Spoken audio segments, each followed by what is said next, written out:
Please like and subscribe to our channel and click the bell icon to get new video updates.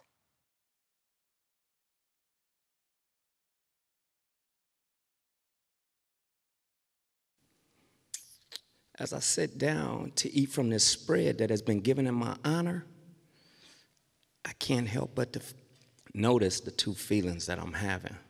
One, I'm a little nervous. Two, I'm very excited because you see, in the morning, I'll be paroling from state prison after 26 years.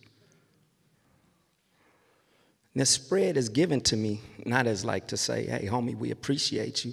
No, it was a spread to say, we don't never want to see your ass in here again. And they broke out the finest of the finest, top ramen, chili in a can, roast beef in a can, you know, this top line of stuff, right?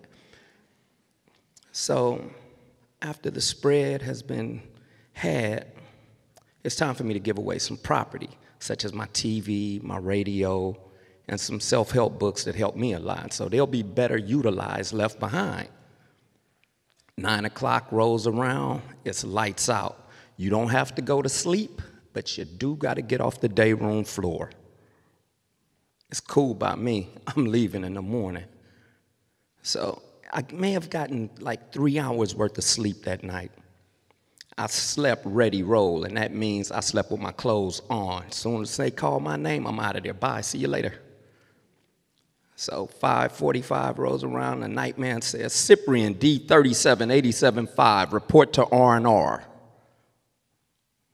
I walk down that corridor for the last time.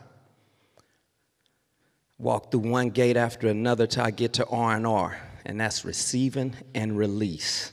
And I'm on the release end at this point. I get to R&R, and there's about 7 to 6 other guys waiting for the same thing. They start fingerprinting me, mug shots, and everything. I'm cool, like, okay, time to go. So they load us onto a van, and we drive through one gate after another gate till we get to the final gate. The cop says, all right, everybody off the van. You'll step to the man at the base of the tower there, and you'll give him some personal information. So we did, and he gave each man an envelope with $200 in it, better known as gate money. We all got back onto the van and drove through that last gate. We made it around to the visitor's parking lot, and he asked, is there anyone with a ride? I do.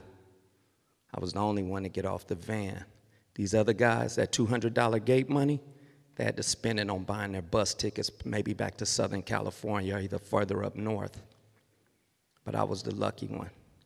My wife was waiting there with her camera. I could see her. She was snapping pictures of me like a paparazzi. I walked briskly towards her, gave her a quick kiss, whispered in her ear, let's get out of here before they say we made a mistake. We got in the car, drove away. I saw a 7-Eleven. I was like, hey, babe, pull over. I want to go in and get something. So I went in and grabbed a pack of Big Red gum. I hadn't had chewing gum in 26 years. Big Red was my favorite. We got back in the car, drove away. We were on the road for about 30 to 45 minutes. And I spotted a Target. I said, hey, babe, that's Target. I saw that on the TV. Pull over. I want to go in there. So we did. The first thing that caught my eye was how big the shopping basket was. It was bigger than the space that I had to store my personal property while in prison. I grabbed the basket and went down the aisle grabbing various things such as underwear, socks, t-shirt, toothbrush, toothpaste, you name it, I grabbed it. Well, there goes that $200 gate money. So back in the car, and my wife said, so what do you want for dinner? Whoa. She stumped me with that one. Because for 26 years, no one had ever asked me, what do I want for dinner? My dinner came through a 13 by 13 hole in the wall. You stick your hand in there and pull out a tray, and whatever on there, that's what you eat. So she says, I know what to fix. So she drove. We made it to the grocery store. Went into the grocery store, this gigantic store, Berkeley Bowl.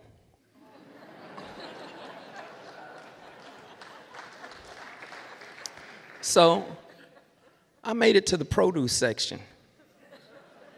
I'm stuck. There are so many oranges to choose from. And the reason, and I'm stuck just looking at the oranges, is because for the past 10 years in prison, they had taken oranges away from us because they were used to make wine. So there's like a bumpy orange, a smooth orange, a navel orange. I even met my first blood orange. And at the same time, this wave hit me of alone and feeling like, I don't know, a nervous feeling hit me like I'm the only person in this store who's paroled from a prison today after 26 years. I'm a little stuck, a little, So I'm looking around and I spot this ink work. It's not the typical ink work that I see out here now, like with colors. Nah, I know this ink work. This is prison ink. He has a prison guard tower on him, a melted clock with time. I know that work. I've seen that many times. So I walk over to him and I whisper, so what yard did you parole from? He said, oh, me? I paroled from Pelican Bay like 4 months ago. I was like, and they know you got out of prison? They know you're on parole? Oh, yeah, they're not tripping here. This is Berkeley, man. Nobody's tripping. Well, I walked away from him with the understanding that if he can get a job, so can I. So I met my wife at the checkout. Once again, there's another stunned moment for me. There are 12 checkout lines. And there's somebody on the other end bagging the groceries. In prison, there was one window, maybe 13 by 13 again, and there was like 300 guys waiting to get into this one window with their lists. I didn't have to worry about an alarm going off or anything, no getting down. We're going to get our groceries and leave out of here. That was my thought. Cool. So we made it through the checkout, went back to the car, got in the car, and we're on the road. And we come to a stoplight.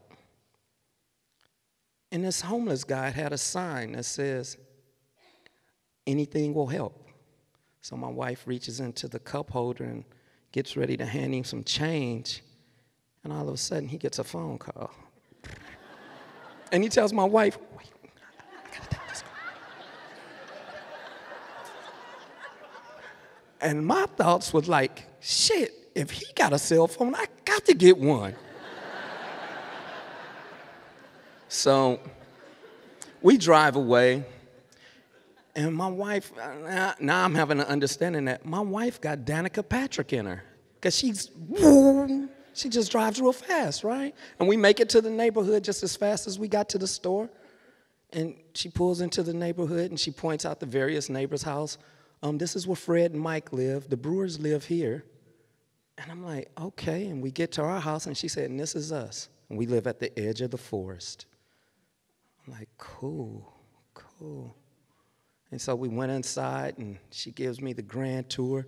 And so she says, well, I'm going to prepare this dinner. I said, cool. So she made steak and lobster with small potatoes. Nothing out of a can, folks. Nothing out of a packet either. She made this meal. We sat down, we ate, and I had my first glass of wine with my meal. I'm not saying I've never had wine before. I've never had wine with a meal. This is some grown folks shit, I thought. Right? So after the meal was finished, we're cleaning up, washing dishes. My wife says, you want to get further acclimated? I'm like, yeah. She said, take out the garbage. No problem. I reach down, tie that garbage bag up, throw it over my shoulder, and out to the front door I go. When I open up the door, no more than 8 feet away from me was a 10-point buck. Just standing there, looking at me, look at it, staring at me. Now, had we been on a prison yard, me and this buck would have had issues. Now, I speak a lot of different gangster languages. I'm fluent in Crip. I understand blood. I even speak a little Ese Cholo Vato Loco.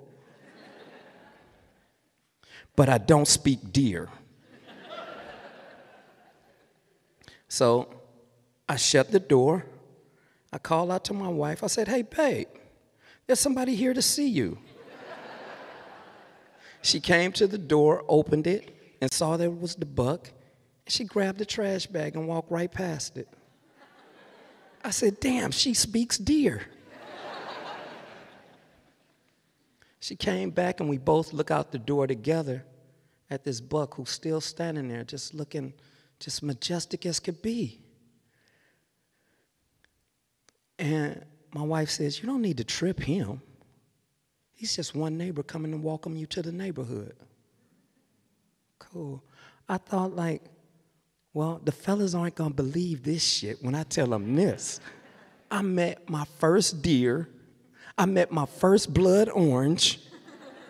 I had my first glass of wine with my meal. Wow. This is my first day of my new life. What's tomorrow going to bring me? Thank you.